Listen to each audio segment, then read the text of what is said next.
जय हिंद साथियों। मैं रितेश कुमार। कल जो सेशन पढ़ाए थे उससे हम कुछ आगे लेकर चल रहे हैं। तो आवाज़ आ रही है? एक बार यस बता दो। यस लिखकर। क्लियर है साउंड? ठीक है, ठीक है, कोई नहीं।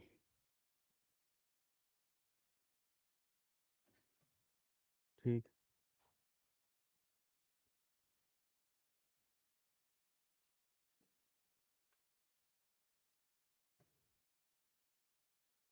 ओके।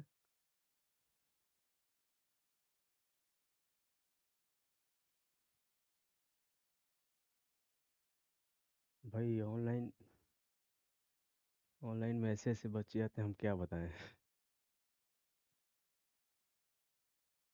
प्रीतम भाई, रिलैक्स हो जाए यार।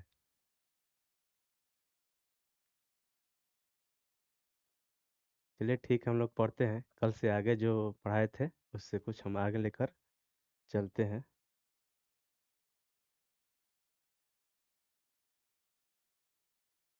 एक मिनट, थोड़ा सा टाइम दीजिए मुझे।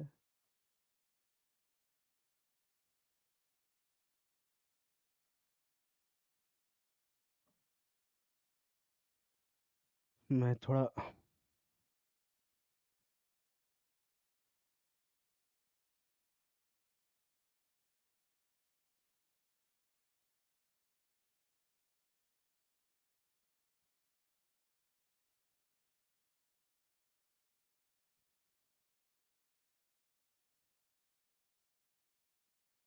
कल हम लोग क्या पढ़े थे? तो ब्रह्मांड की उत्पत्ति में पढ़े थे कि ब्रह्मांड की उत्पत्ति कैसे कैसे हुई है और क्या क्या हुआ है उसमें। तो उसको हम आज एक बार रिपीट कर देते हैं, और रिपीट करने के बाद हम लोग फिर आगे चलेंगे। तो ब्रह्मांड की उत्पत्ति क्या हुई थी, कैसे हुई थी हम लोगों को।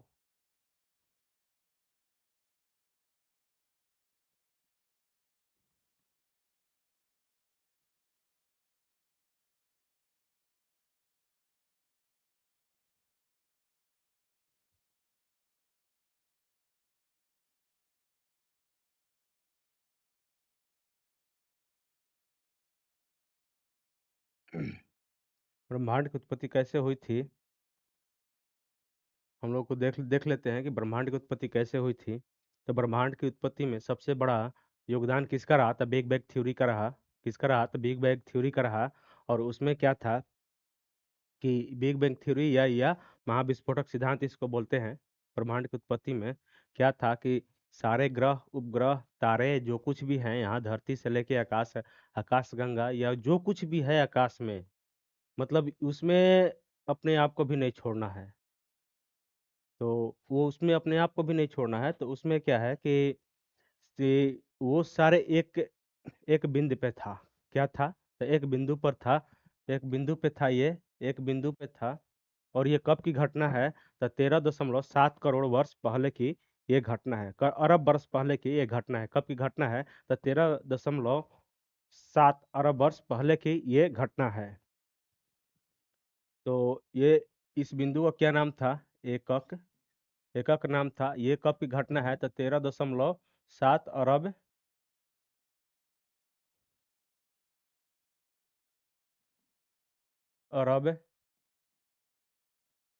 वर्ष पूर्व पूर्व की ये घटना है। 13.8 वर्ष पूर्व की ये घटना है। ये पूर्व की घटना है।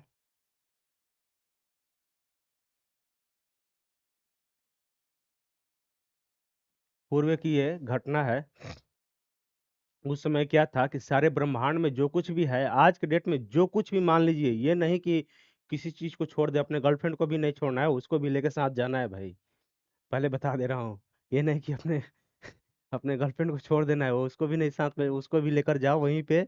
और वो चीज तुम और वो या जो कुछ भी है ये ब्रह्मांड में, सब इसी बिंदु पे एकत्रित था। इसी बिंदु पे एकत्रित था। हम भी हो, सब कोई हो, जो कुछ भी है इसमें, पृथ्वी पे, पृथ्वी हो या आकाश हो, पताल हो, या उसमें क्या जोड़ लीजिए तो आकाश गंगा भी जोड़ लीजिए, जितने तारे हैं, ग्रह है, उपग्रह है, तो या क्षुद्र तारे हैं या क्षुद्र ग्रह है, तो उस सारा चीज जो था ना, इसी एकक बिंदु पे स्थित था। इसी एकक बिंदु पर स्थित था। और क्या हुआ कि 13.7 बरस पूर्व क्या हुआ था कि इसमें क्या कि इतना ताप, दाब और घनत्व क्या था इसमें कि ताप, ताप, दाब, दाब और घनत्व इतना अधिक था, इसमें इतना अधिक था कि ये अपने आप को संभाल नहीं पाया। मान लीजिए कि देखते हैं किसी पटाखे को ही ले लीजिए, तो उसमें तो आग जलाने पे जलता है, लेकिन उसमें इतना कभी पटाखा को छोड़ दीजिए, किसी चीज को ले लीजिए, उसमें इतना ताप दाब है, और किसी चीज को उसमें रख दीजिए ताप दाब और घनत्व के साथ है। जैसे कि कोई एक गोला लीजिए लोहा का, और क्या कीजिए कि किसी हाइड्रोलिक मशीन से उसको चापिए और दबाइए, दबाते रहिए, दबाते रहिए, दबाते रहिए, तो क्या होगा कि एक टाइम बाद वो आएगा कि वो फट जाएगा। एक टाइम ऐसा आएगा कि वो फट जाएगा, तो फटने के कारण वो ब्लास्ट कर जाएगा। तो वही इसमें भी स्थिति हुआ था कि ताप, दाब और घनत्व दोनों इतना, मतलब ताप तो अधिक होगा, एक दाब ही अधिक होगा, घनत्व घनत्व ऑटोमेटिक अधिक होगा। जब ये सारा चीज एकत्रित होगा तो क्या होगा कि ये इसमें घनत्व अधिक होगा, और उसके बाद दाब भी बढ़ेगा और ताप भी बढ़ेगा। ताप बढ़ने के कारण इसमें क्या था कि ये अपने आप को 13.7 अरब वर्ष पहले ये संभाल नहीं पाया, और बड़ा एक विस्फोट हुआ, बड़ा विस्फोट हुआ। तो बड़ा विस्फोट के कारण क्या हुआ कि कितना टाइम में हुआ, कितना टाइम में हुआ, तो 1.43। टाइम कितना था, टाइम कितना था, टाइम कितना था, तो 1.443 सेकेंड, सेकेंड इतना, मात्र इतना टाइम में ये ब्लास्ट हुआ, और इतना ही टाइम में हमारा ब्रह्मांड बनकर कुछ तैयार हुआ। तो इसके चलते हम कल एक फिगर फिगर के द्वारा भी दर्शाए थे कि वो कैसे हुआ, और एक फिगर के द्वारा दर्शाते हैं कि इसमें एक, देखते हैं फिगर, एक वीडियो था मेरे पास, वीडियो होगा तो हम आप लोगों को दिखाते हैं।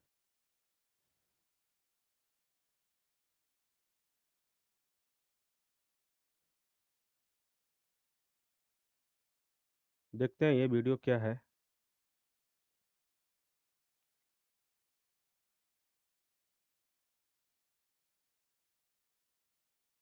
ये वो वीडियो नहीं है,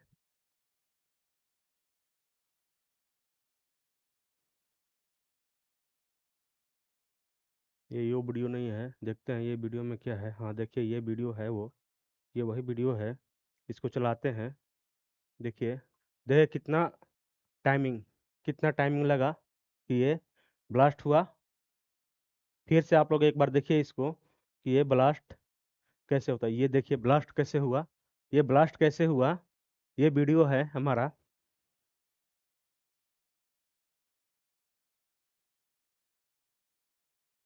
ये वीडियो है, फिर आप लोगों को एक बार दिखाऊंगा कि देखिए अभी भी ब्रह्मांड फैल ही रहा है, धीरे धीरे धीरे धीरे। ये और ये धीरे धीरे मत बोलिए, ये प्रकाश की गति से, तेज गति से ही फैल रहा है, प्रकाश की चाल से तेजी से फैल रहा है। ये नहीं मतलब ये फैल रहा है तो आज रुक गया, और प्रकाश की गति से एकदम 1 सेकंड में, चाहे 10 घंटा में आधा किलोमीटर या 1 किलोमीटर चला, वो भी नहीं है। वो प्रकाश की गति कितनी होती है, तो एक दस थ्री कितना होता है, तो 3 × 10⁸ जो होता है प्रति सेकंड, उससे भी गति से ये फैल रहा है। तो ये देखिए कितना समय में फैल रहा है। फिर एक बार रिपीट करते हैं आप लोगों को लिए, ये हमारा ब्रह्मांड ऐसे बन के तैयार हुआ, मात्र 1.3 सेकंड में ये हमारा ब्रह्मांड तैयार हुआ। और देखिए कैसे फैल रहा है, अभी भी फैल रहा है, ये हमारा ब्रह्मांड है। तो ये ब्रह्मांड की स्थिति थी, फैलकर फैला, और क्या हुआ कि ये सारे ग्रह उपग्रह और जो कुछ भी है आज, वो चीज आज का ब्रह्मांड बनकर तैयार हुआ, मात्र 1.43 सेकंड में आज का हमारा ब्रह्मांड बनकर तैयार हुआ। तो ये चीज हम लोगों को दिखाए, और एक चीज दिखाएंगे इसमें कि क्या चीज था। तो जब बनकर तैयार हुआ, तो कैसे कैसे बनकर तैयार हुआ, ये देखते हैं आप लोगों को। ये कौन सा वीडियो है देख लेते हैं। नहीं ये कोई नहीं है, इसको छोड़ते हैं। तो कैसे कैसे तैयार हुआ, तो ये हमारा ब्रह्मांड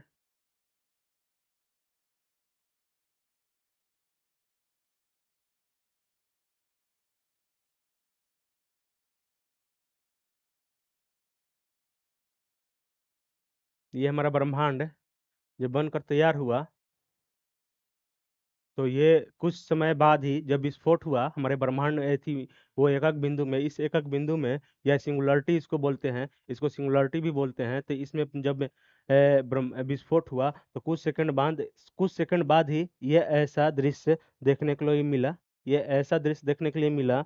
और उसके बाद क्या हुआ कि इस ऐसा दृश्य देखने के बाद फिर 3 मिनट पश्चात क्या हुआ कि एक ऐसा दृश्य में ये कन्वर्ट हो गया, और 3 लाख वर्ष पश्चात यह ऐसा दृश्य बनने लगा, और 1 वर्ष पश्चात यह ऐसा, उसके बाद में हम लोगों का जन्म हुआ है यहाँ पे। तो ये कब की घटना है? तो 13.8 वर्ष पश्चात। एनसीईआरटी में 13.7 वर्ष पश्चात दिया है, तो उसको हम एनसीईआरटी के लेकर चल रहे हैं, न कि 13.8 वर्ष लेकर चल रहे हैं, अरब वर्ष पश्चात लेकर चल रहे हैं। तो चलिए, ये चीज पढ़ाए थे आप लोगों के लिए।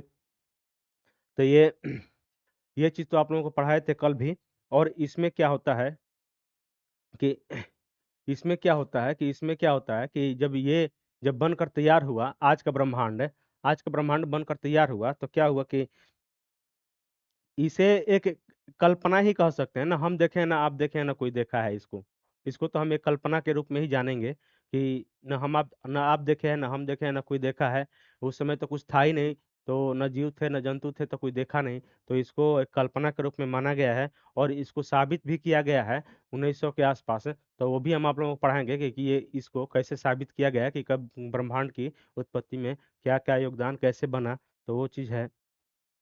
इस बिंदु में आज भी जो कुछ भी है ब्रह्मांड में, सब इसी बिंदु पर एकत्रित था, ये सब आप लोगों को बताए हैं। और कुछ वैज्ञानिकों ने ये भी कुछ मत दिए हैं, तो उस वैज्ञानिकों का नाम हम बता देते हैं कि एक स्टीफंस नाम का एक वैज्ञानिक थे। इनको क्या कहना है कि ये बिग बैंग थ्योरी को तो मानते हैं, बिग बैंग थ्योरी को मानते हैं, बट ये बताते हैं कि ये ब्लास्ट नहीं हुआ था, मैं ये विस्फोट नहीं हुआ था।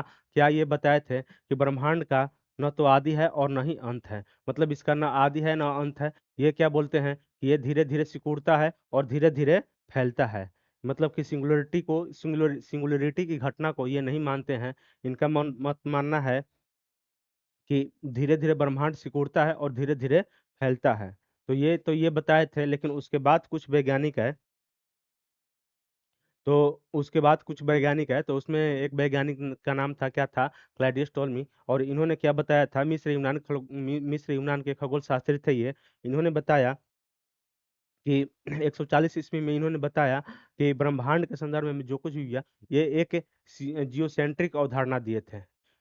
क्लाडियस टॉलमी जो थे, एक जियोसेंट्रिक अवधारणा दिए थे, और ये बताए थे कि पृथ्वी केंद्र में है, और सूर्य और जितने भी ग्रह हैं उसके चारों तरफ मतलब कि चक्कर काट रहे हैं। पृथ्वी, यहाँ पे पृथ्वी को मान लिया एक ग्रह है, और ये जो जो भी सूर्य है, इसकी चारों तरफ, यह ग्रह है, चारों तरफ चक्कर काट लगा रहे हैं। तो ये एक अवधारणा दिए थे। उसके बाद क्या हुआ कि कॉपरनिकस है, और कॉपरनिकस कब आए? तो 1543 में आए थे। और 1543 में इसने एक अवधारणा दिया था, और ये दिया था तो कि हेलियोसेंट्रिक का अवधारणा दिए थे। कोपरनिकस ने क्या दिए थे? तो हेलियोसेंट्रिक अवधारणा दिए थे। और इन्होंने क्या बताया 1543 में? तो 1543 में इन्होंने बताया कि हेलियोसेंट्रिक में सूर्य केंद्र पे है, और सारे ग्रह सूर्य की परिक्रमा कर रहे हैं। तो ये सौर मंडल के लिए है, और आकाशगंगा के लिए नहीं है। आकाशगंगा तो फिर ब्रह्मांड की, मतलब कि आकाशगंगा जो हमारी सौर मंडल है, पूरी आकाशगंगा के चक्कर लगा रही है, तो ये सौर मंडल के लिए है। तो ये तो कुछ सही सही थे। लेकिन इन्होंने क्या किया कि इनकी परिकल्पना को कुछ कुछ परिकल्पना को कुछ चर्च के पादरियों ने, मतलब कि मतलब कि धमकी उमकी के कारण, मतलब कि ये वापस से इनको ये कर दिए। फिर धमकी उमकी देने लगे कि तुम जो बोल रहे हो झूठ बोल रहे हो, पृथ्वी केंद्र में है, सूर्य केंद्र में नहीं है। फिर इसके बाद क्या है, कौन है? हर्षल महोदय है। हर्षल महोदय ने क्या बताया 1805 ईस्वी में? इन्होंने बताया कि सूर्य, पृथ्वी तथा अन्य ग्रह सौर मंडल का एकमात्र ग्रह है। सूर्य, पृथ्वी या अन्य ग्रह जो भी हैं यहाँ पे, तो ये सौर मंडल का एकमात्र क्या है? तो एकमात्र सौर मंडल का एकमात्र अंश है, न कि पूरा ये, मतलब कि सौर सौर मंडल में जो कुछ भी है, तो मतलब जितना भी क्या बोलेंगे उसको, मतलब कि ग्रह उपग्रह जो कुछ भी है, तो सौर मंडल का एकमात्र अंश है। हम आप लोगों को औकात बताएंगे कि हमारी औकात है इस पृथ्वी पे, चाहे इस ब्रह्मांड में क्या है। आप लोग समझिएगा, जो सब लोग बोलता है कि हम ये कर देंगे वो कर देंगे, कोई कुछ नहीं कर सकता है। उसकी औकात पता चल जाएगी आज ही कि वो कहाँ पे है कहाँ पे नहीं है, चाहे हम हो चाहे कोई हो। इसके बाद यहाँ तक तो हम लोग आप लोगों को पढ़ाए थे। इसके बाद क्या है कि एक एक आए थे हब्बल साहब आए थे। एक हब्बल साहब आए थे, एपी हबल साहब आए। और इन्होंने क्या किया कि इन्होंने वैज्ञानिक आधार पर ब्रह्मांड का व्यास का मतलब कि एपी हबल साहब ने क्या किया कि वैज्ञानिक आधार पर ब्रह्मांड की व्यास का पता लगाया, और उन्होंने बताया कि ब्रह्मांड की व्यास कितनी है, तो 250 करोड़ प्रकाश वर्ष है।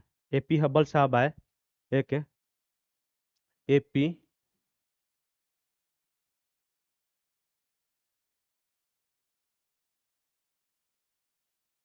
एपी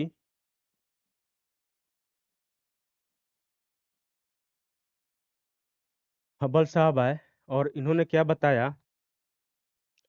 बताया कि जो ब्रह्मांड है, और ये अमेरिका के थे, मान लीजिए कि कहाँ के थे, ये अमेरिका के थे खगोल शास्त्री।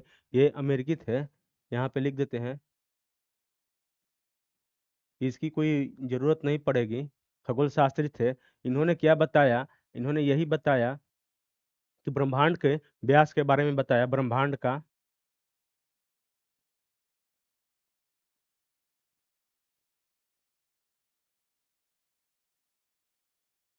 कितना था, तो 250 करोड़ करोड़ 250 करोड़ प्रकाश वर्ष बताए। कितना बताया?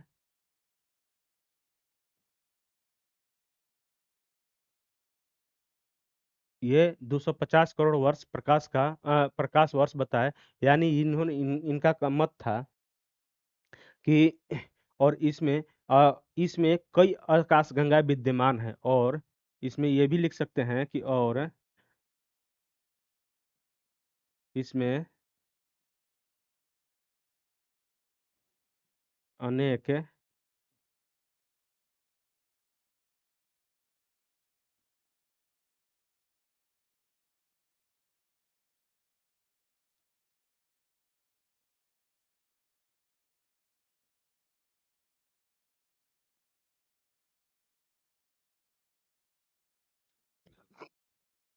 इनमें अनेक आकाश गंगाएं विद्यमान है।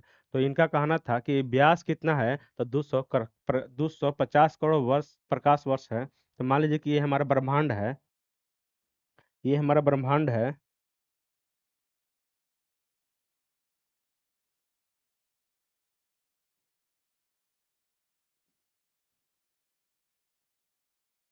ये हमारा ब्रह्मांड है। और इसमें क्या है, इसमें क्या है कि मान लीजिए कि यदि यहाँ से हम प्रकाश को चलाते हैं, यदि यहाँ से हम प्रकाश को चलाते हैं,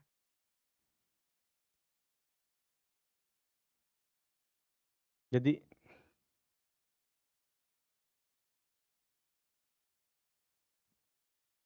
चलिए ठीक है, जितनी जो भी है, यदि यहाँ से हम प्रकाश को चलाते हैं, प्रकाश को हम लोग चलाते हैं, तो यहाँ से एक कोना से चलेगा, और यहाँ तक आने में इसको कितना टाइम लग जाएगा, तो 250 करोड़ करोड़ प्रकाश वर्ष लग जाएगा। मतलब कि ये 250 करोड़ प्रकाश वर्ष लग जाएगा, प्रकाश वर्ष लग जाएगा इसमें। तो यहाँ तक आने में, एक कोने से दूसरे कोने में आने में, इस प्रकाश को 250 करोड़ प्रकाश वर्ष लग जाएगा। सोचिए कि कितना दूरी पे है ये हमारा आकाशगंगा, ये ब्रह्मांड है। ब्रह्मांड की इन्होंने व्यास का निर्धारित किया कि ब्रह्मांड का व्यास कितना है, तो ये बताए कि 250 करोड़ प्रकाश वर्ष इसका ब्रह्मांड का व्यास बताए। उसके बाद क्या हुआ कि उसके बाद यही हुआ कि उसके बाद ये हुआ कि इन्होंने क्या बताया कि चलिए ये तो इतना बताए। इसके बाद इनका कहना था कि व्यास इतना बड़ा है कि मतलब कि इतना बड़ा है कि एक कोने से दूसरे कोने में प्रकाश को जाने में कितना टाइम लग जाएगा, तो 250 करोड़ प्रकाश वर्ष लग जाएगा। और बिग बैंग विस्फोट का सिद्धांत के अनुसार अब हम चलते हैं कि और कुछ बिग बैंग के बिग बैंग थ्योरी के बारे में हम लोग जानते हैं। तो ब्रह्मांड की उत्पत्ति के संदर्भ में यह सिद्धांत सबसे सबसे अधिक प्रमाणित माना जाता है। बिग बैंग थ्योरी जो है, बिग बैंग थ्योरी है कि जो ब्रह्मांड की उत्पत्ति में स- यह सिद्धांत ब्रह्मांड की उत्पत्ति में यह सिद्धांत सबसे सबसे अधिक प्रमाणित माना जाता है। इसको प्रमाणित किया गया है कि ये सबसे अधिक कि सही है। इस सिद्धांत का प्रतिपादन कौन किए थे?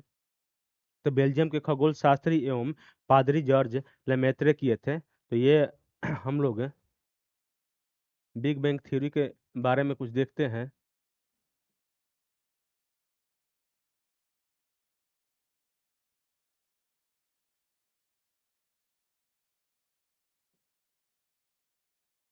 इसके बारे में हम लोग कुछ देखते हैं कि क्या है। तो इस सिद्धांत का प्रतिपादन कौन किए थे? तो कुछ बेल्जियम के खगोल शास्त्री थे और जॉर्ज जॉर्ज पा, एवं चर्च के पादरी थे। चर्च के एवं पादरी कुछ थे। और कौन थे? तो पादरी जो थे जॉर्ज लेमेत्रे थे। कौन थे? तो सिद्धांत का प्रतिपादन किसने किया? प्रतिपादन किसने किया था? तो प्रतिपादन किए थे तो बेल्जियम के खगोल शास्त्री कुछ थे। बेल्जियम के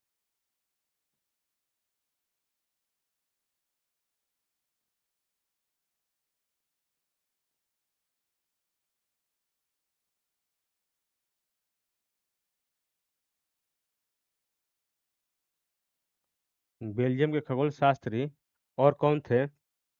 और पादरी जॉर्ज पादरी थे। पादरी जॉर्ज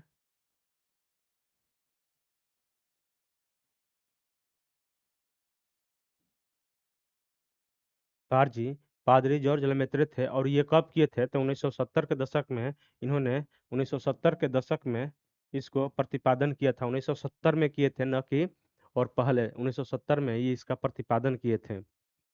इस सिद्धांत के अनुसार संसार या ब्रह्मांड के समस्त पदार्थ एक बिंदु पे था। ये तो हम आप लोगों को पहले भी बताया है। इनके अनुसार जो कुछ भी बताए थे, यही लोग बताए थे कि जो भी संसार का जो कुछ भी है, कि ग्रह है, उपग्रह है, या संसार का समस्त पदार्थ है, एक ही बिंदु पर था और विद्यमान था।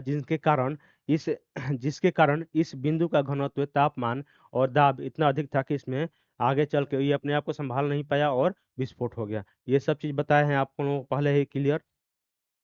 और ये मात्र 1.4 सेकंड में, कि उसी समय ब्रह्मांड का 1.43 सेकंड में ये विस्फोट हुआ और उसी समय आज का ब्रह्मांड बनकर तैयार हुआ। उसी समय से हम आप लोगों को चित्र के अनुसार भी दिखाए कि कैसे ये चित्र के अनुसार ब्रह्मांड की उत्पत्ति हुई। ब्रह्मांड की उत्पत्ति कैसे हुई, ये भी आपको चित्र के अनुसार, कि एक वीडियो के अनुसार दिखाए।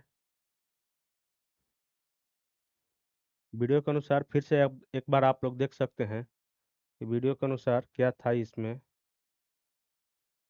एक बार फिर से आप लोग देख लीजिए कि वीडियो के अनुसार क्या है, कि हमारा ब्रह्मांड का विस्तार कैसे हुआ। तो 1.43 सेकंड में ये हमारा विस्तार हुआ और विस्तार होने के बाद ये ऐसा रूप लिया, आज का जो रूप है वो हमारा ब्रह्मांड लिया। उसके बाद क्या हुआ कि आप लोगों को ये भी बताया कि कितना टाइम में कितना टाइम में ये हमारा ब्रह्मांड कैसे कैसे विकसित हुआ। तो यह प्रथम कुछ सेकंड क्या हुआ है, और इसके बाद 3 सेकंड पश्चात ये बना। 3 लाख वर्ष पश्चात ये बना। और 1 अरब वर्ष पश्चात हमारा ऐसा ब्रह्मांड बना, और आज का ब्रह्मांड ये ऐसा है। ये आज का ब्रह्मांड हमारा ऐसा है। तो ये हम आप लोगों को ये भी दिखाए चित्र के अनुसार। तो ये चीज़ आप लोगों को वीडियो के अनुसार भी हम समझाए, और वीडियो भी दिखाए कि क्या चीज़ है वीडियो में। तो ये चीज़ आप लोगों को दिखाए। कि उसके बाद क्या था कि जब ये लेमेत्रे साहब ने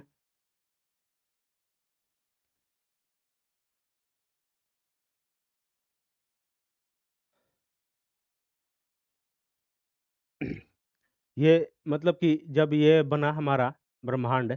तो ब्रह्मांड बनने के कारण, ये इस घटना के कारण ब्रह्मांड आज भी फैल रहा है और प्रकाश की गति से तेजी से फैल रहा है। ये हम आप लोगों को बताए। और आगे चल के ये क्या हुआ कि अब यहाँ पे बिग बैंग के सिद्धांत का प्रमाण कहाँ से मिला। अब इसमें हम लोग देखते हैं कि इसमें सिद्धांत का प्रमाण कैसे हुआ है। जैसे कि ये तो प्रमाणित किए थे कि 1970 में कि ऐसे ऐसे हमारा ब्रह्मांड बना। और जो ब्रह्मांड फैल रहा है, तो उसका प्रमाण कैसे हुआ, उसका प्रमाण कैसे हुआ। तो उसका प्रमाण हम लोग बताएंगे कि हम कैसे हुआ प्रमाण प्रमाणित होता है। तो सबसे बड़ा प्रमाण है इसका मिलता है रेड शिफ्ट से। इसका सबसे बड़ा प्रमाण मिलता है, ब्रह्मांड फैल रहा है तो इसका बड़ा प्रमाण मिलता है रेड शिफ्ट से। रेड शिफ्ट रेड शिफ्ट से मिलता है इसका बड़ा प्रमाण कि ब्रह्मांड फैल रहा है तो कैसे फैल रहा है। तो रेड शिफ्ट एक होता है, रेड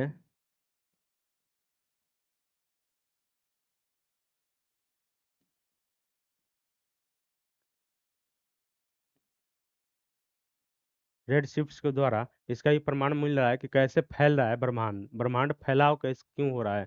तो आप लोगों को बताया कि जब ब्लास्ट होगा तो फैलेगा ही वहां पे, और फैलेगा तो ये कैसे फैलेगा।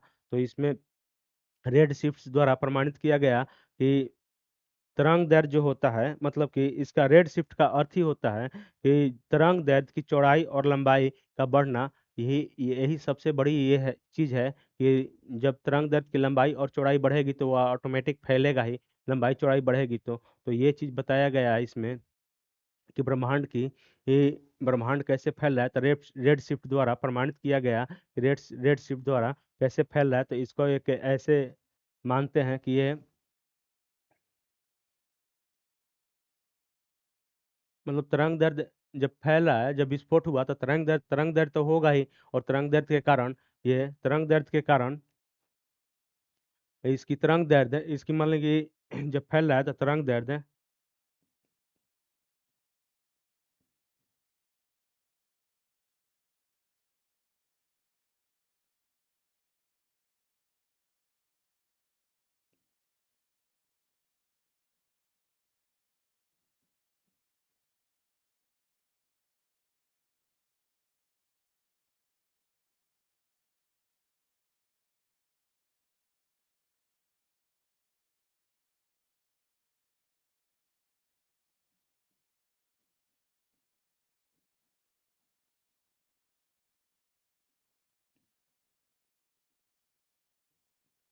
कैसे बढ़ रहा है। तो मान लीजिए कि ये भी दिखाएंगे आप लोगों को।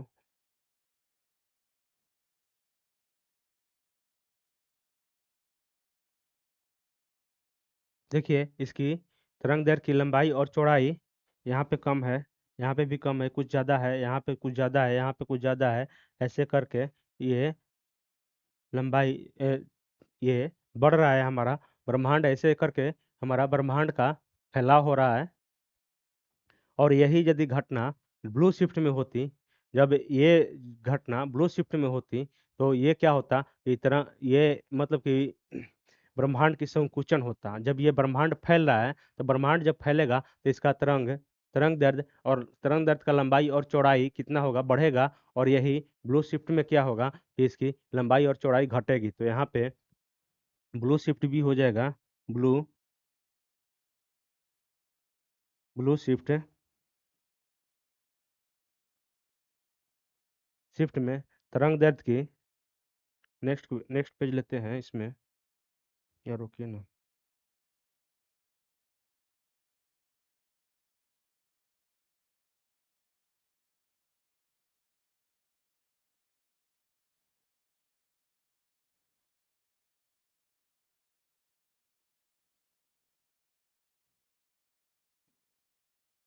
ब्लू शिफ्ट है। ब्लू शिफ्ट में क्या होता है,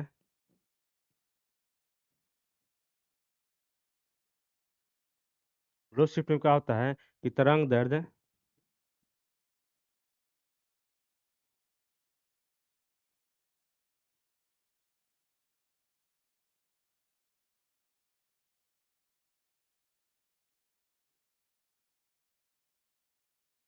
लंबाई और चौड़ाई घटता है, लंबाई और चौड़ाई घट रहा है या घटता है या घट रहा है, जो कुछ भी है। तो इसमें क्या कौन से ये बात बताए थे, तो ये स्टीफंस जी ने ये बताया था कि ब्रह्मांड की या तो धीरे धीरे फैल रहा है और धीरे धीरे सिकुड़ता है। इसकी ना मतलब कि ये बिग बैंग थ्योरी से मतलब कि ये यहाँ विस्फोटक सिद्धांत नहीं होता है।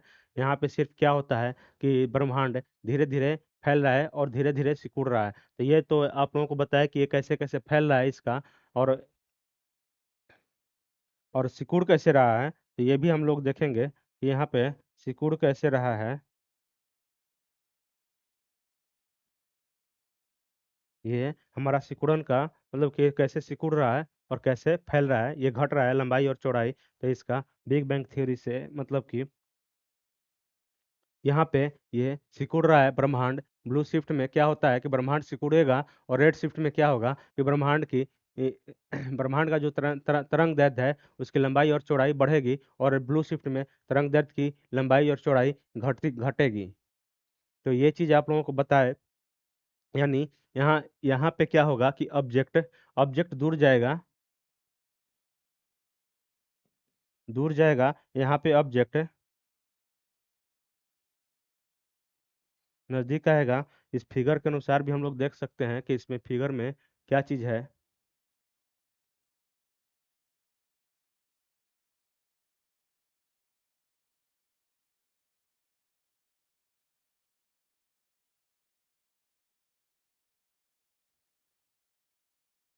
ब्लू शिफ्ट रेड शिफ्ट का तो लाए थे,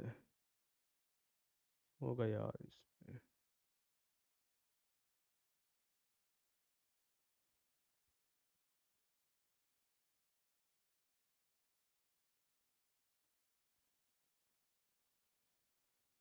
ये हमारा रेड शिफ्ट है, और रेड शिफ्ट में देखिए कैसे फैल रहा है, और ब्लू शिफ्ट में ये हमारा नज़दीक जा रहा है, ऑब्जेक्ट का नज़दीक जा रहा है। तो ये Doppler effect light in light है, इसका मतलब कि वो चीज़ नहीं है। देखते हैं दूसरा,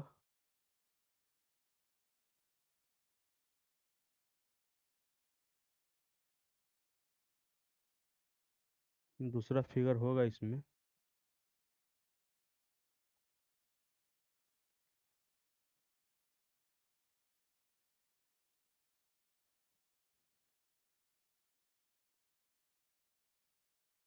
कोई नहीं, मतलब कि जो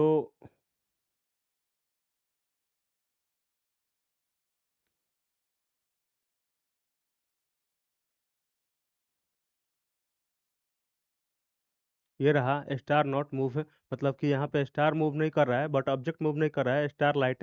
यानी ये क्या हो गया कि देखिए यहाँ पे क्या होगा, ये ब्लू शिफ्ट हो जाएगा आप लोगों को।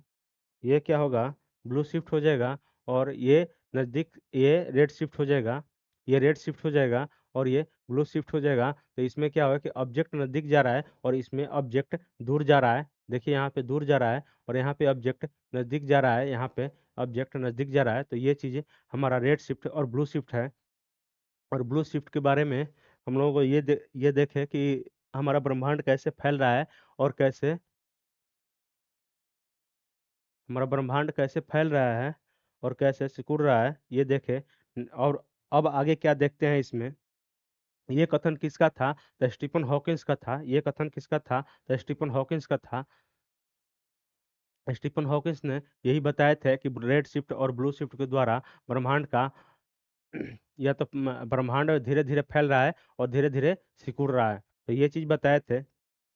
अब देखते हैं कि अब महाविस्फोट के मात्र 1.43 सेकंड बाद, मात्र अब क्या हुआ कि महाविस्फोट जब हुआ था, ये कितना समय पहले, तो 13.7 करोड़ अरब वर्ष पहले जब विस्फोट हुआ था, तो उसके 1.43 सेकंड बाद ही समय समय मतलब बाद समय मतलब कि 1.43 सेकंड बाद समय तथा अंतरिक्ष अंतरिक्ष में वर्तमान मान्यताएं अस्तित्व में आई। क्या हुआ था कि जब विस्फोट होगा तो उसके बाद 1.43 सेकंड बाद ही जो भी आज का ब्रह्मांड है वैसे वैसे बनने लगा धीरे धीरे, और आज का ब्रह्मांड बनकर तैयार हुआ था अंतरिक्ष में। और उसी जब विस्फोट हुआ तो उसी समय से समय समय का निर्धारण मतलब उसी समय से समय का चलना प्रारंभ हुआ और भौतिकी के नियम लागू होना भी प्रारंभ हुआ था उसी समय से। जब बिग बैंग थ्योरी की घटना हुई, तो बिग बैंग थ्योरी की घटना हुई तो उसी समय से समय का चलना प्रारंभ हुआ और समय का चलने के प्रारंभ के कारण उसी समय भौतिकी के नियम भी लागू होना प्रारंभ हुआ था। तो ये चीज भौतिकी का नियम कब से लागू हुआ? तो जब बिग बैंग थ्योरी हुआ था उस समय से। और ये जब समय कब स्टार्ट हुआ? तो जब बिग बैंग थ्योरी हुआ था, तो उसी समय से समय भी स्टार्ट हुआ और ये भौतिकी के नियम भी लागू हुए। इस ब्रह्मांड में सारे मतलब कि समस्त तारे उपग्रह हैं या ब्रह्मांड के निर्माण करने वाले पदार्थ हैं। मतलब कि देखिए अब क्या है कि यहाँ पे कि इस ब्रह्मांड में जब ये ब्रह्मांड हमारा बना, तो ब्रह्मांड बना हमारा, मान लीजिए कि ये हमारा ब्रह्मांड हो गया, ये हमारा ब्रह्मांड हो गया। तो ये ब्रह्मांड जब ये हमारा ब्रह्मांड बना, तो अब देखिए कि क्या है कि इसमें कितना हमारा जितना भी उपग्रह है, उपग्रह है, आकाशगंगा है या जो कुछ भी है, ये मतलब कि समस्त ग्रह उपग्रह आकाशगंगा या समस्त पदार्थ हैं समस्त पदार्थ हैं जो कुछ भी है इसमें। तो ये मात्र कितना प्रतिशत है? तो ये मात्र 4% है। ये मात्र 4% है इसमें। इसमें 4% में कौन कौन सा है? ब्रह्मांड के ब्रह्मांड के ब्रह्मांड के समस्त समस्त पदार्थ है पदार्थ है जो कुछ भी है ब्रह्मांड के समस्त पदार्थ है। इसमें क्या हो जाएगा? जैसे कि एग्जाम्पल में लिख लिख सकते हैं कि इसमें कौन कौन सा हो जाएगा। तो ग्रह है, उपग्रह है उपग्रह है। और क्या होगा इसमें? क्षुद्र ग्रह भी हो जाएगा, आकाशगंगा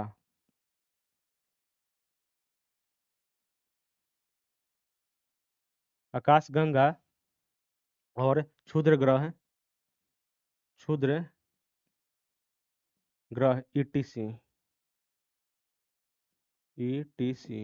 तो ये चीज क्या है कि ये मात्र हमारे ब्रह्मांड का मात्र 4% है। मात्र क्या 4% है। और इसमें हम लोग बोलते हैं ब्रह्मांड के 4% में ये सारा चीज है। और उसमें सोचिए कि आप कहाँ पे हैं। उसमें सोचिए कि आप कहाँ पे हैं और कितना औकात है आप लोगों की। यहाँ पे देख लीजिए कि इसमें 4%, ब्रह्मांड में 4% में तो सारा चीज है। जितना भी ब्रह्मांड के समस्त पदार्थ हैं, चाहे ग्रह है, उपग्रह है, आकाशगंगा है, हम है, चाहे जो कुछ भी है, तो उसमें सब चीज में 4% में हम लोग हैं। सोचिए कि 1 अरब आकाशगंगा है। आकाशगंगा 1 अरब है और एक आकाशगंगा में 1 अरब तारे हैं, सौर मंडल है। 1 अरब सौर मंडल है, न कि तारा है। तो सोचिए कि वैसा वैसा। और एक सौर मंडल में कितना ग्रह होगा, उपग्रह होगा। अभी तो हमारे सौर मंडल में 8 ही ग्रह हैं और क्षुद्र ग्रह की तो ये कल्पना ही नहीं किया जा सकता है कि कितना है।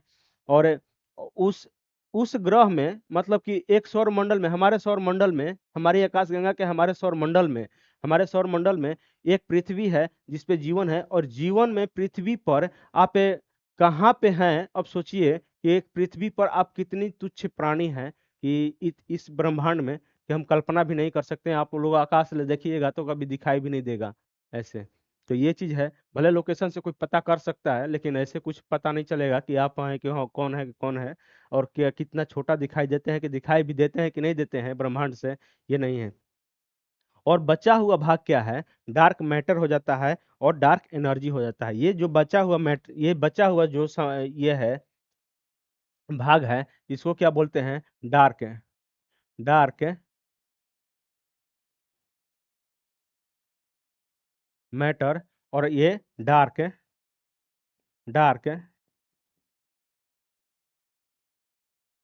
Dark energy.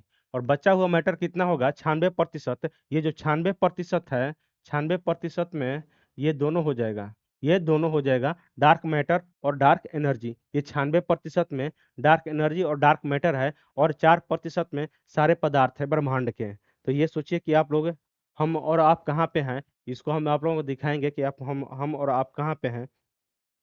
तो चलिए यहाँ तक तो हम लोग कुछ पढ़े कि ब्रह्मांड का तो निर्माण कर दिए हम लोग, ब्रह्मांड का निर्माण कर दिए। और इसमें ब्रह्मांड में कितना है, तो डार्क मैटर 96% है, और डार्क डार्क एनर्जी और डार्क मैटर 96% है। और ब्रह्मांड के समस्त पदार्थ है, और समस्त पदार्थ में ग्रह उपग्रह आकाश गंगा या क्षुद्र ग्रह ईटीसी जो कुछ भी है ये 4% में है। तो अब हम लोग आते हैं कि और इसके बारे में हम लोग सिर्फ कल्पना ही कर सकते हैं। कल्पना कल्पना कल्पना कर सकते हैं, और इसके बारे में हम लोग कल्पना भी नहीं कर सकते हैं।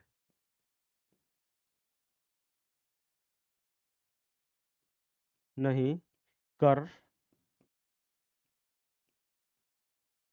इसके बारे में हम लोग कल्पना भी नहीं कर सकते हैं कि ये चीज क्या है क्या नहीं।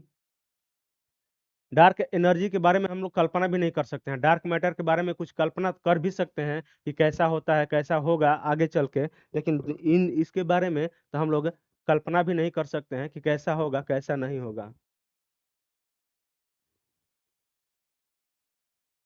कैसा होगा और कैसा नहीं होगा, डार्क एनर्जी के बारे में हम लोग कुछ जानते हैं, मतलब कि इसके बारे में तो डार्क मैटर के बारे में क्या है कि कुछ अनुमान लगा सकते हैं कि ये चीज ऐसा हो सकता है, होगा नहीं हो सकता है, लेकिन इसके बारे में क्या, इसके बारे में डार्क एनर्जी के बारे में क्या कर सकते हैं, इसमें तो कुछ बोल भी नहीं सकते हैं कि क्या है क्या नहीं। तो अब चलते हैं कि यहाँ पे डार्क मैटर और डार्क एनर्जी को हम लोग छोड़ देते हैं, और ब्रह्मांड में हम लोग कुछ आकाश गंगाएं अब 4% में क्या क्या चीज है उसको हम लोग पढ़ते हैं, इसलिए कि इसमें तो कल्पना कोई कर ही नहीं सकता है, तो हम लोग इसको छोड़ना ही पड़ेगा, हम लोग तो जानते ही नहीं है। तो हम लोग को तो इसको छोड़ना पड़ेगा। अब 4% में हम लोग चलते हैं कि 4% में हम लोग पढ़ते हैं कि 4% में क्या है। तो मान लीजिए कि आकाश गंगा सबसे बड़ी क्या होती है कि ये ब्रह्मांड में आकाश गंगाएं जब विस्फोट हुआ तो बहुत सारी आकाश गंगाएं बनी, और आकाश गंगाएं हजारों लाखों करोड़ वर्षों की संख्या में, मतलब कि करोड़ों की संख्या में तारों का एक समूह होता है। अब आकाश गंगा के बारे में यहाँ से जानते हैं कि आकाश गंगा ब्रह्मांड में कहाँ पे है, तो ये देखते हैं। यहाँ पे तो हम लोग ब्रह्मांड का उत्पत्ति किए, और ब्रह्मांड में एक आकाश गंगा होती है, और आकाश गंगा में लाखों करोड़ों तारे होते हैं उसमें। तो अब यहाँ पे एक ब्रह्मांड की एक पार्ट है आकाश गंगा, एक पार्ट है आकाश गंगा। तो आकाश गंगा के बारे में,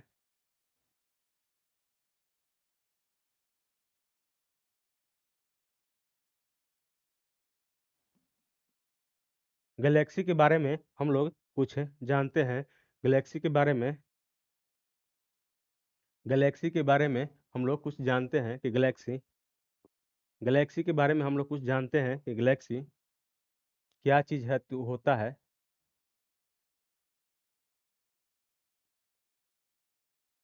ये गैलेक्सी है, और गैलेक्सी के बारे में हम कुछ जानते हैं कि इसमें क्या होता है कि इसमें हजारों लाखों करोड़ों की संख्या में, मतलब कि तारों का समूह होता है। ये क्या होता है कि हजारों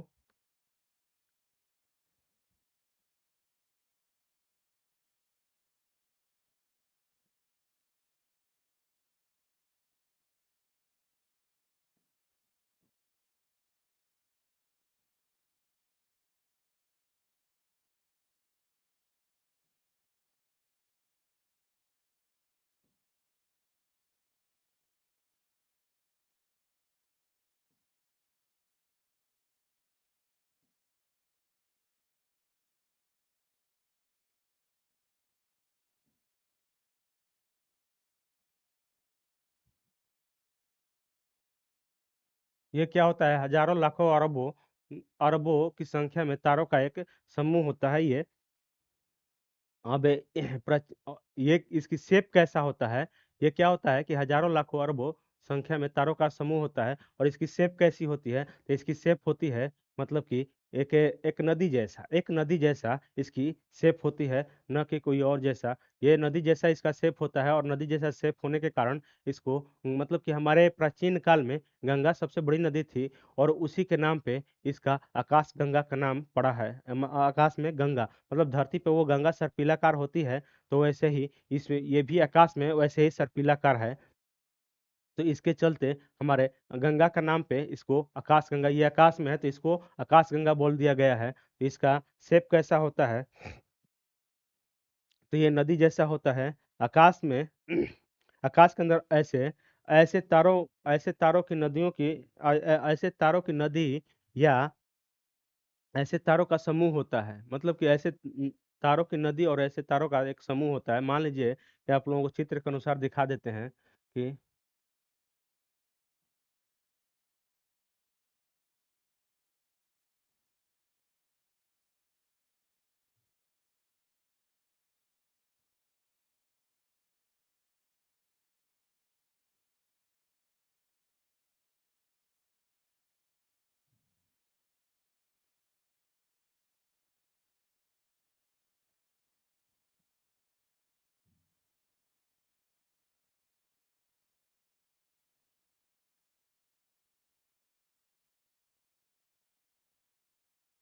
अब इसमें क्या होता है, इसमें क्या होता है कि बहुत सारे स्टार हैं।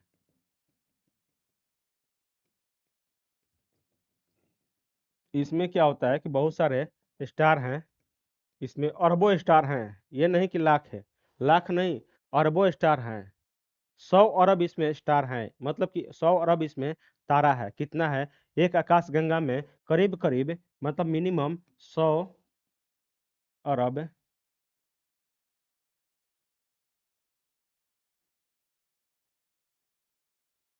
100 अरब इसमें तारा रहता है। कितना रहता है, तो करीब करीब 100 अरब तारा रहता है। और ऐसी आकाश गंगाएं, सोचिए कि ऐसी आकाश गंगाएं हमारे ब्रह्मांड में करीब करीब 100 अरब है। ऐसी आकाश गंगाएं, मान लीजिए कि ये क्या होता है कि हमारे ब्रह्मांड में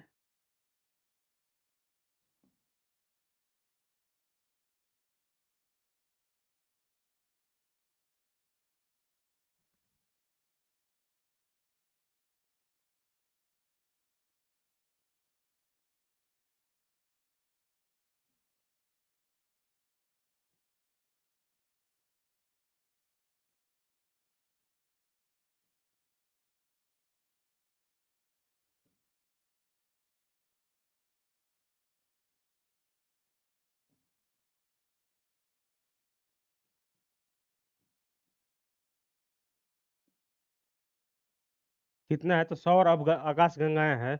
और एक आकाश गंगा में, और यहाँ पे लिख सकते हैं,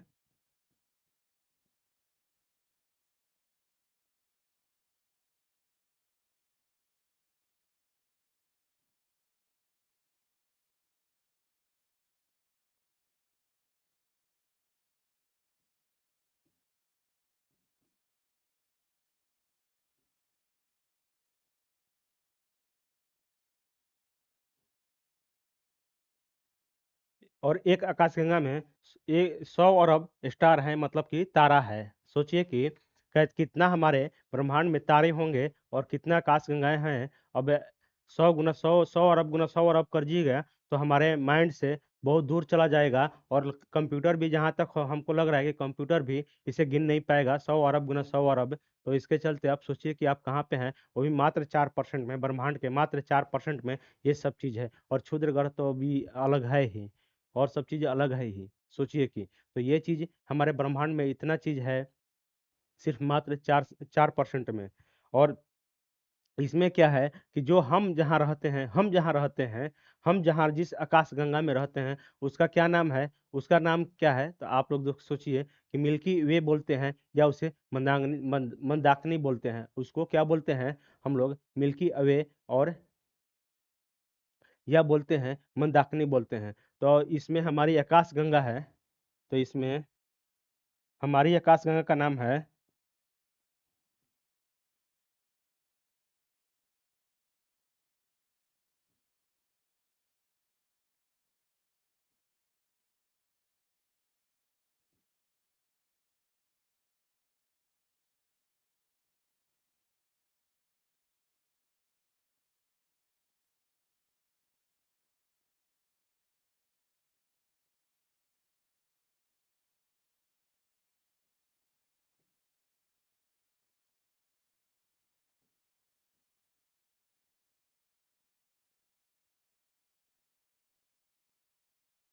हमारी आकाशगंगा का नाम है मिल्की वे या मंदाकिनी, हमारी आकाशगंगा का नाम है यहाँ पे। हमारी आकाशगंगा का क्या नाम है? इस 100 करोड़ 100 अरब आकाशगंगा में, 100 अरब आकाशगंगा में एक हमारी आकाशगंगा का नाम है क्या? तो मिल्की वे हमारी आकाशगंगा का नाम है। क्या है? तो मिल्की वे, या इसे मंदाकिनी कहते हैं, मंदाकिनी कहते हैं आकाशगंगा को। इस इस मिल्की वे इस मिल्की वे में हमारा सौर मंडल है, इस मिल्की वे में, और इसी में मंदाकिनी, यहाँ पे लिख सकते हैं मंदाकिनी।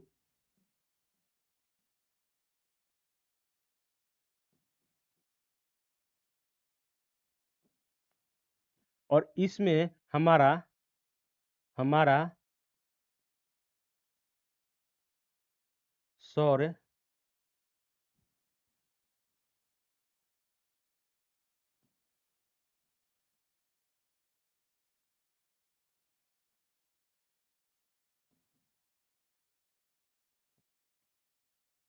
इसमें हमारा सौर मंडल उपस्थित है, इसमें हमारा सौर मंडल उपस्थित है। इसी में मंदाकिनी में हमारा सौर मंडल उपस्थित है, जो कि हमारा सौर मंडल का एक हम लोग हिस्सा है।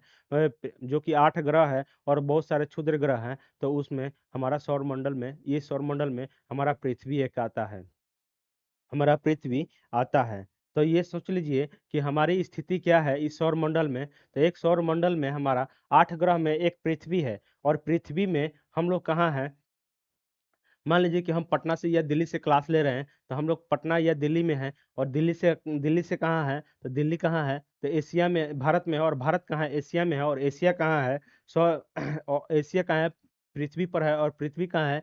पृथ्वी कहाँ पे है? तो पृथ्वी कहाँ पे आप लोग है? तो पृथ्वी आप लोग सौर मंडल में है, और सौर मंडल कहाँ है? मिल्की वे में है। तो ये देख लीजिए आप लोग कि हम लोग, हमारा स्थिति कहाँ है?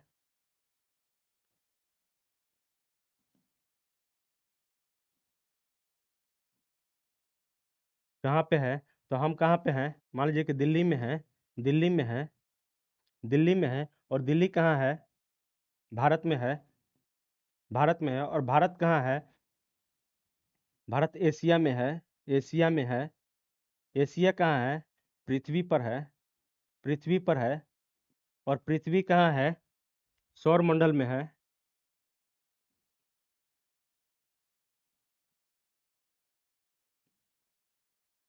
और सौर मंडल कहाँ है?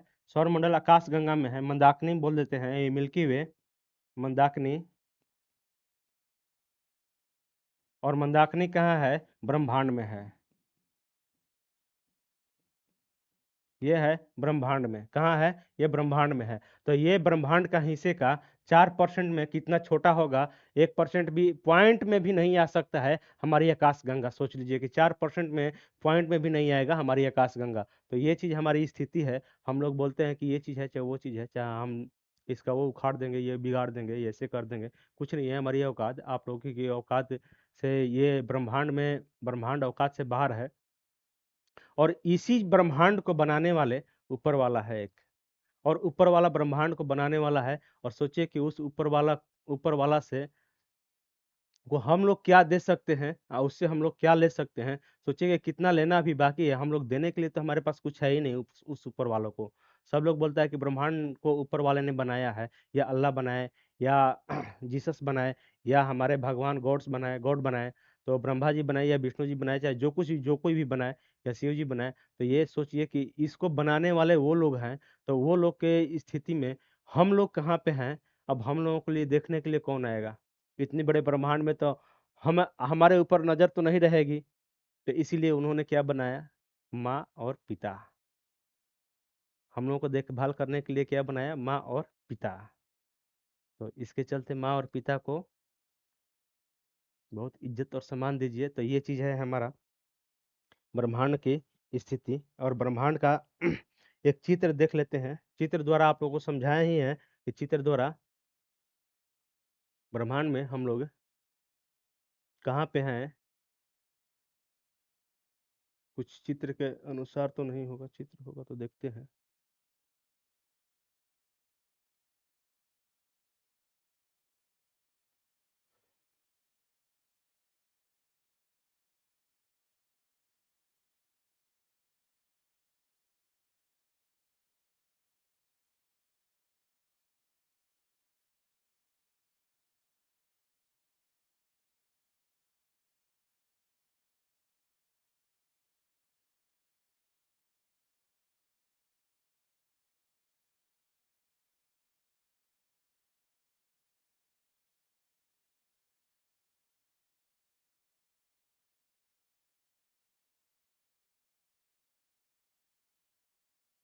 ये हमारी आकाश गंगा है, मानते हैं कि ये हमारी आकाश गंगा है। आइए चित्र के अनुसार आप लोगों की औकात दिखाते हैं कि हम, ये है वो है क्या है।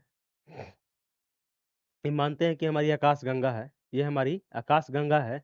और इसमें क्या है कि ये सारे तारे हैं, ये सारे तारे हैं, देख रहे हैं ना। जो कुछ भी छोटा छोटा बिंदु दिखाई दे रहा है वो सब तारे हैं। करीब 1 अरब, 1 अरब तारे हैं इसमें, एक आकाश गंगा में। ऐसी ऐसी 100 आकाश गंगाएं घूम रही है हमारे ब्रह्मांड में। 100 अरब आकाश गंगाएं ऐसे ऐसे घूम रही हैं, और एक आकाश गंगा में 100 अरब तारे हैं। तो सोचिए कि इसमें मान लीजिए कि आप कहाँ पे हैं, आप कहाँ पे हैं, सोचिए। तो आप एक मान लीजिए कि यहाँ पे भी हैं, एक ये रहा स्थिति आपकी, एक यहाँ पे स्थिति है। ये सौर मंडल है, आकाशगंगा का ये सौर मंडल है। ये जो बता रहे हैं ना कि मतलब कि आप पृथ्वी पे आप हैं, नहीं आप नहीं हैं, आप नहीं हैं भाई, ना हम हैं ना आप हैं। ये है सिर्फ सौर मंडल में, ये सौर मंडल है, ये आकाशगंगा में, ये सौर मंडल है आकाशगंगा में। और सौर मंडल में सोचिए कि 8 ग्रह है, और क्षुद्र ग्रह भी है इसमें, क्षुद्र ग्रह भी है, और छोटे बौने ग्रह भी है इसमें। तो सोचिए कि इस इसमें आप, उसमें 8 ग्रह में, सौर मंडल के 8 ग्रह में एक पृथ्वी है। और पृथ्वी पे इसमें आप कहाँ पे होंगे, सोचिए आप इसमें कहाँ पे होंगे, क्या औकात है। हम तो सोच सोच के मतलब कि ये रहते हैं कि यार इतना बड़ा चीज में, इतनी सी मतलब इतना बड़ा चीज में ये चीज इतनी छोटी दिखाई दे रही है, सौर मंडल इतनी छोटी है। तो हम लोग कहाँ हैं, इसकी बात करते हैं, इसकी बात करते हैं तो हम लोग कहाँ हैं यार, कुछ नहीं है हम लोगों के पास। हम लोग तो सिर्फ ऐसे ही हुले लला कर रहे हैं कि ये चीज हो, वो चीज है, ऐसे है वैसे। तो सोचिए कि ब्रह्मांड में, ये ब्रह्मांड हो गया, ब्रह्मांड में एक ये चीज है मिल्की वे। और आप लोगों को दिखाते हैं एक चित्र के द्वारा, एक चित्र के द्वारा और एक चीज दिखाते हैं कि ब्रह्मांड में,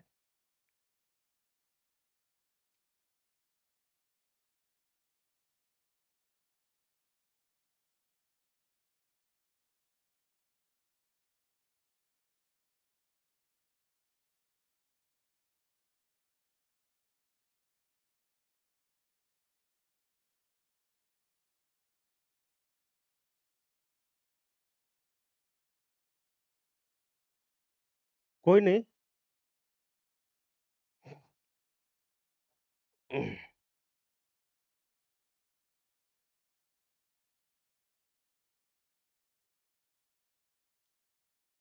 मान लीजिए कि एक ये चीज ब्रह्मांड है, ये ब्रह्मांड है हमारा, ये ब्रह्मांड है, ये हमारा ब्रह्मांड है, ये हमारा ब्रह्मांड है। और इसमें ये कहाँ पे है, इसमें ये कहाँ पे है।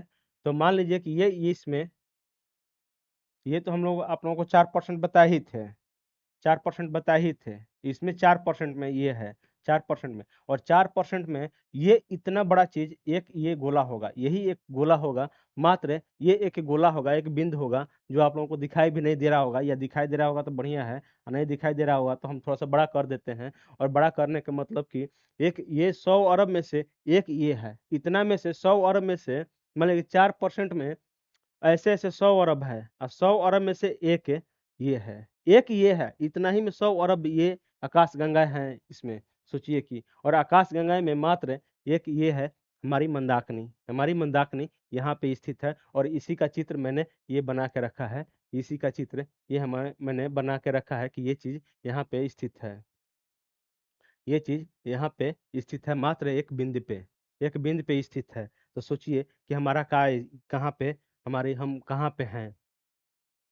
हम लोग देखिए देखिए, हम लोग तो यही सोचते हैं कि हमारा, हम बहुत बड़े आदमी हैं, चाहे बहुत बड़ा चीज जानते हैं, चाहे ये चीज है, लेकिन कुछ नहीं है। अभी 96% के बारे में तो कुछ मालूम ही नहीं है, 4% के बारे में 4% के बारे में जो कुछ भी मालूम है वो भी शुद्ध से नहीं मालूम है। अभी तो हमारी आकाशगंगा के बारे में ही नहीं मालूम है, तो इसे 100 अरब आकाशगंगाएं हैं, उसके बारे में क्या मालूम होगा कि क्या क्या क्या क्या चीज है उस पे। तो ये चीज होता है। सरल भाषा में इसको कह सकते हैं कि आकाश गंगा कैसी, किससे बनी होती है। तो धूल, गैस धूल, और अरबों सितारों और उनके उनके सौर मंडलों का एक विशाल संग्रह होता है। आकाशगंगा क्या होती है, आकाशगंगा के बारे में सरल भाषा में इसको हम लिख सकते हैं। तो हमारी आकाशगंगा के बारे में यहाँ पे हम सरल भाषा में लिख सकते हैं कि आकाशगंगा क्या होता है। लिख सकते हैं आकाशगंगा क्या होता है।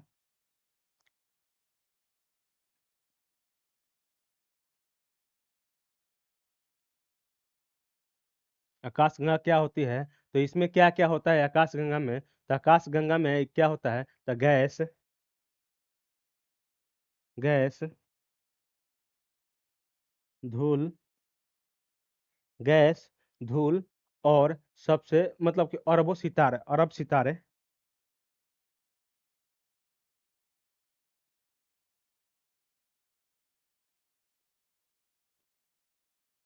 अरबों सितारों का मतलब अरबों सितारों और उनके मंडलों मतलब कि और उनके मंडलों का, या ऐसे लिख सकते हैं, अरबों सितारों का एक संग्रह है, संग्रह है।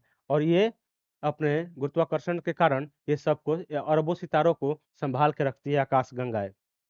और बड़े पैमाने पे ये गुरुत्वाकर्षण के कारण, मान लीजिए कि गुरुत्वाकर्षण इसमें होगा तभी तो सारे सारे सौर मंडल होंगे या जितना भी ग्रह होंगे उपग्रह होंगे सबको संभाल के रखती है ये अरबों मतलब कि ये गुरुत्वाकर्षण के कारण सबको ये संभाल के अपने पास रखती है। और आकाशगंगा में असंख्य तारों का एक विशाल पुंज भी होता है, असंख्य तारों का एक विशाल इसमें पुंज भी होता है। और जिसमें एक केंद्रीय बल्ब होता है, आकाश मतलब कि ये आकाशगंगा में एक अरबों सितारों का एक पुंज होता है। और आइए देखते हैं इसमें।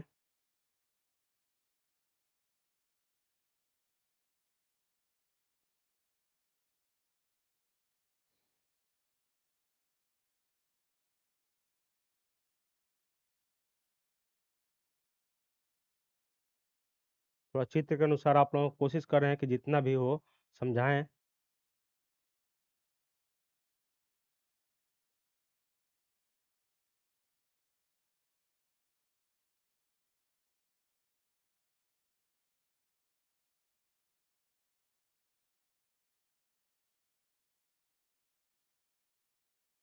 यदि मिल गया तो ठीक है, नहीं मिला तो भी ठीक है।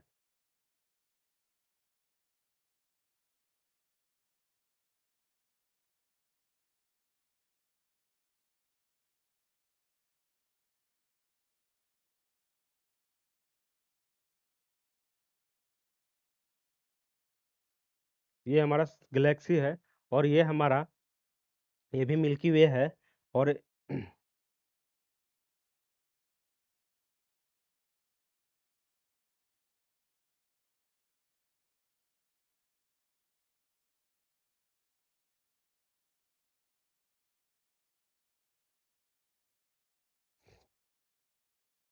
ये हमारा तीन चित्र हम आप लोगों को यहाँ दिखा रहे हैं कि तीन तीन चित्र में हम लोग कहाँ पे हैं और कहाँ पे नहीं हैं। तो ये हमारा मिल्की वे है। आकाशगंगा में असंख्य तारों का एक विशाल पुंज होता है। तो मान लीजिए कि ये हमारा आकाशगंगा है, मिल्की वे है। और इसमें क्या है, ये मिल्की वे गैलेक्सी है। इसमें क्या है कि देखिए, बहुत सारे बहुत सारे ये भुजा होती है इसमें, इसमें बहुत सारे भुजा होती है, आर्म्स होता है। और ये इस भुजा में हम कहाँ पे हैं, इस भुजा में हम कहाँ पे हैं। तो ये सोचिए कि हम एक अंतिम भुजा में यहाँ पे स्थित हैं। हम एक अंतिम भुजा में, अंतिम भुजा में यहाँ पे स्थित हम लोग हैं। इस भुजा को, इस भुजा में हम लोग कहाँ पे हैं, तो ये हम लोग इस भुजा में हैं। कहाँ पे, तो अंतिम भुजा में है। इनके तीनों ओर मतलब कि इनके और इनके, मान लीजिए कि ये जो हमारा ये है आकाशगंगा, इनके तीनों ओर घूर्णनशील भुजाएं होती है। देखिए ये घूर्णनशील भुजाएं हैं, इसके तीनों ओर मतलब कि घूर्णनशील भुजाएं होती है, निर्मित होती है। और इस आकाशगंगा में एक केंद्र होता है। मान लीजिए कि ये केंद्र हो गया, ये केंद्र हो गया, ये केंद्र हुआ ना आप लोगों का। तो ये यहाँ पे आकाशगंगा का ये केंद्र है, और इस केंद्र को क्या बोलते हैं, तो बल्ज बोलते हैं। इस केंद्र को क्या बोलते हैं हम लोग, तो इस केंद्र को बल्ज बोलते हैं, बल्ज बोलते हैं। इस केंद्र को क्या बोलते हैं हम लोग, बल्ज बोलते हैं। उस केंद्र को बल्ज बोलते हैं। और इसके तीनों ओर घूर्णनशील भुजाएं होती है। और प्रत्येक आकाशगंगा में हम बताए हैं कि 100 अरब तारे हैं, करीब करीब 100 अरब तारे हैं। ऐसे कई अरब आकाशगंगा हैं हमारे ब्रह्मांड में घूम रही है, चक्कर काट रही है। तो ये चीज होता है।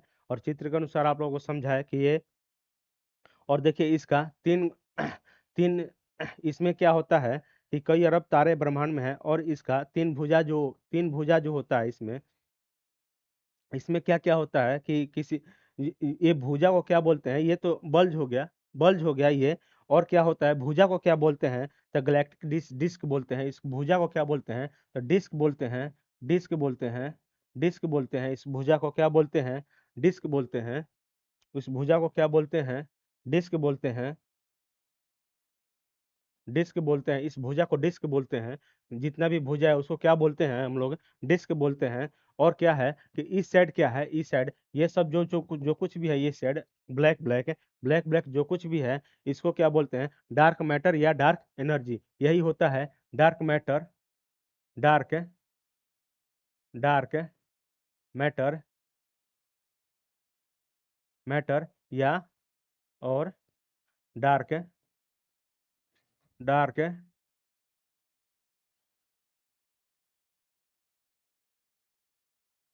एनर्जी। ये होता है, हो गया टाइम, बस 2 मिनट। डार्क एनर्जी ये होता है हमारा। तो ये हमारा, हम लोग ये यहाँ तक आए कि हमारे आकाशगंगा तक हम लोग पहुंचे। और आकाशगंगा में ब्रह्मांड में लगभग कितना है, तो सौरभ। और हमारी आकाशगंगा का नाम क्या है, मंदाकिनी है। और इसी में हमारा एक मंदाकिनी है, ये हमारा मंदाकिनी है। यही हमारा मंदाकिनी है। मिल्की वे इसको बोल देते हैं, मिल्की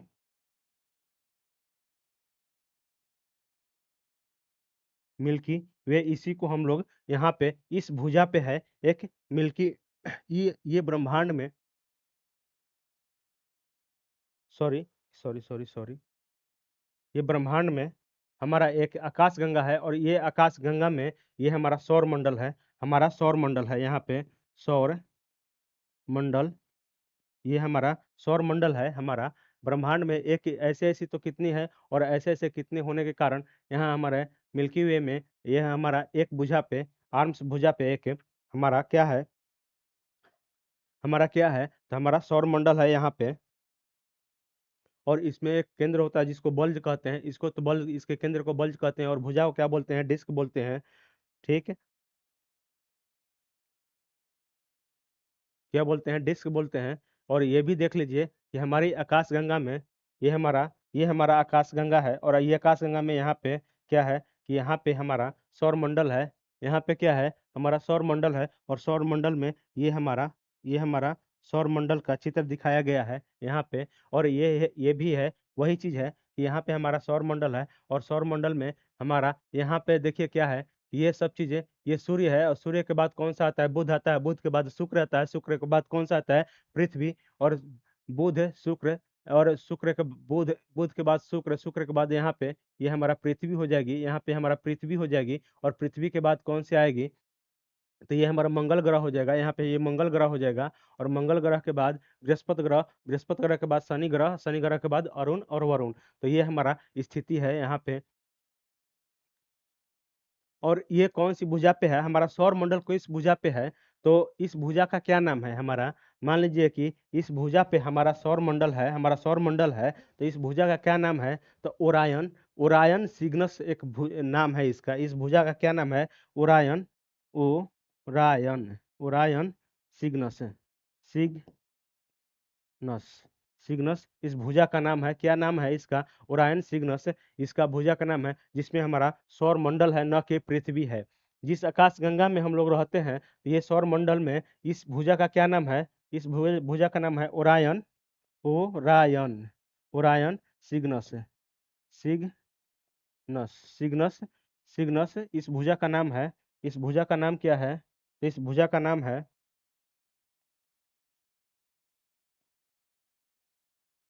सिग्नस। इस भुजा का नाम है हमारा ओरायन सिग्नस नाम है। हमारा सौर मंडल में आकाश गंगा के बाहरी भाग में स्थित है। मान लीजिए कि हमारा यह जो सौर मंडल है, और सौर मंडल में हमारी आकाश गंगाएं कहाँ पे है, तो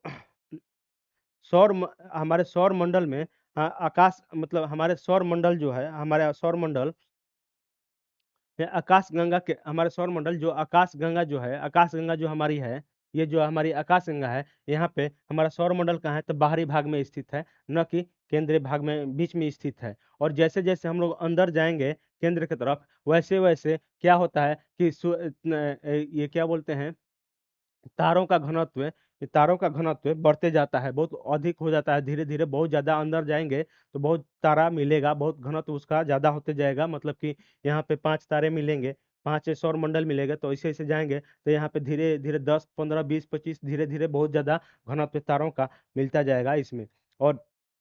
और ये क्या है, ओरायन सिग्नल जो है हमारा सौर मंडल क्या है कि यदि इस आकाशगंगा को चक्कर लगाता है, न कि ये ब्रह्मांड का चक्कर लगाता है, ये सौर मंडल भी हमारा आकाशगंगा का चक्कर लगाता है। और ये कितना देर में लगाता है, तो ये कितना देर में लगाता है, तो 25 करोड़ करोड़ वर्ष, 25 करोड़ वर्ष में ये हमारा सौर मंडल का चक्कर लगाता है। ये हम चीज आप लोगों को कल लिखवाएंगे डिटेल में। आज तो आप समझाने में टाइम बीत गया, तो ये हम आप लोगों को कल लिखवाएंगे कि कल क्या चीज होता है, कैसे कैसे लिखा जाएगा। तो ये आप लोगों को आज समझा चुके हैं, और कल हम आप लोगों को लिखवाएंगे, इसलिए कब टाइम हो गया वो भर। और इसके तीनों घूर्णनशील भुजाएं में तारों की निर्मित मतलब कि निर्माण होती है। मतलब कि यहीं पे तारे बहुत ज्यादा पाए जाते हैं तीनों घूर्णनशील भुजाएं में।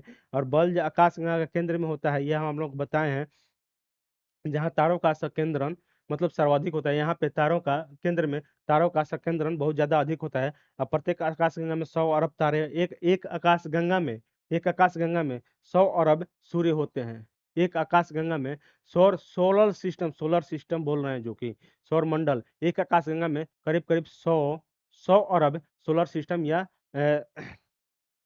इसको क्या बोलते हैं, सौर मंडल 100 अरब करीब करीब होते हैं। ऐसे ऐसे कई आकाश गंगाएं हमारे ब्रह्मांड में है। चित्र के अनुसार आप लोगों को सब बढ़िया समझे। ब्रह्मांड में लगभग कितना है, तो 100 अरब आकाश गंगाएं हैं। और हमारी आकाश गंगा का नाम क्या है, मंदाकिनी है और कहा जाता है। और इसकी आकृति कैसी है, सर्पिलाकार है, ये भी बताए हैं। जिसका एक बड़ा केंद्र होता है, और इस केंद्र से निकलती हुई कई वक्र भुजाएं होती है। इसकी केंद्र से, आकाशगंगा का केंद्र से कई निकलती हुई भुजाएं होती है। तो ये चीज आप लोगों को बताए आप लोग। चलिए ठीक है, इसके लिए हम लोग कल इससे आगे हम लोग कुछ बढ़ेंगे कि इसमें क्या चीज है। और हमारे सौर मंडल में ओरायन सिग्नस भुजा एक जो है, जो हम आप लोगों को बताया कि ओरायन सिग्नस ये भुजा है जो बाहरी बाहरी मतलब कि सौर मंडल का ये क्या बोलते हैं, आकाशगंगा का बाहरी बाहरी बाहरी भुजा पे स्थित है, बाहरी भुजा पे स्थित है। और सौर मंडल आकाशगंगा के बाहरी भाग में स्थित है, ये तो आप लोगों को बताया ही है। और क्या है, और ये आकाशगंगा की परिक्रमा भी कर रही है। ये हमारा सौर मंडल आकाशगंगा की परिक्रमा भी कर रही है, आकाशगंगा की परिक्रमा भी कर रही है। कितना देर में, तब करीब 2500 करोड़ वर्ष लग जाता है इसको परिक्रमा करने में। ये इसको 25 करोड़ वर्ष लग जाता है इसको परिक्रमा करने में। चलिए ठीक है, यहाँ तक हम लोग पढ़े हैं। इसके बाद हम लोग कल इससे आगे हम लोग चलेंगे। तब तक के लिए गुड नाइट और जय हिंद, जय भारत।